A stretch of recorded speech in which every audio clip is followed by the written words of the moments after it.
Hi friends, sugar cut டே 6ல் இருக்கோங்க. இன்றைக்கி பார்த்திங்கன்னா கொஞ்சம் பிஸியான டேனே சொல்லலாங்க. ஆமாங்க, மார்னிங் எழுந்திரிச்சதுமே பசங்களுக்கு எல்லாமே லஞ்ச் ப்ரிப்பேர் பண்ணி அனுப்பி விட்டாச்சு. அப்புறம் ஃப்ரைடே பூஜை பண்ணணும்னு சொல்லிட்டு கொஞ்சம் பூஜை ஒர்க் போய்கிட்டு இருந்ததுங்க. அது முடிச்சதுக்கப்புறமேட்டு கொஞ்சம் வெளியே போகிற வேலையாக இருந்தது, அது பார்க்கணும் அப்படிங்கிறதுனால கொஞ்சம் எல்லா வேலையுமே சீக்கிரம் முடிக்கலாம் அப்படின்னு வேலையை பார்த்துட்டு இருந்தேன். வெளியே பார்த்திங்கன்னா ஹஸ்பண்ட் ஊர்லேருந்து வந்திருந்தாங்க. ஸோ அதனால் கொஞ்சம் ஷாப்பிங் மாதிரி போயிட்டு வரலாம் அப்படின்னு சொல்லிட்டு தான் வெளியே வந்திருந்தோம். இது பார்த்திங்கன்னா எங்கள் வீட்டு பக்கம் இருக்க ஜூடியோக்கு வந்திருந்தோங்க. இங்கே எப்படி இருக்குது அப்படின்னு சொல்லி நான் வந்ததில்லை. ஸோ இதுதான் ஃபஸ்ட் டைம் வந்திருக்கேன். எப்படி கலெக்ஷன்ஸ்லாம் இருக்குதுன்னு பார்க்கலான்னு தான் வந்தோம். நல்லா இருக்குது, பட் எனக்கு என்னவோ பிடிக்கல.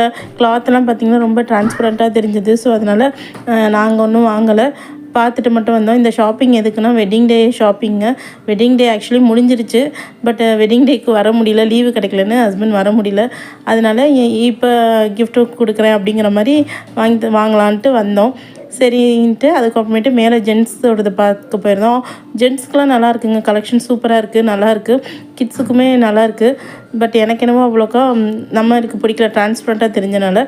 மற்றபடி மேக்கப் ஐட்டம் எல்லாமே சூப்பராக தான் இருக்குங்க. இந்த நாள் இப்படி தான் போச்சு. சுகர் கட் பண்ணியாச்சு. வீடியோ பிடிச்சா லைக் பண்ணி சப்ஸ்கிரைப் பண்ணுங்கள். பாய்.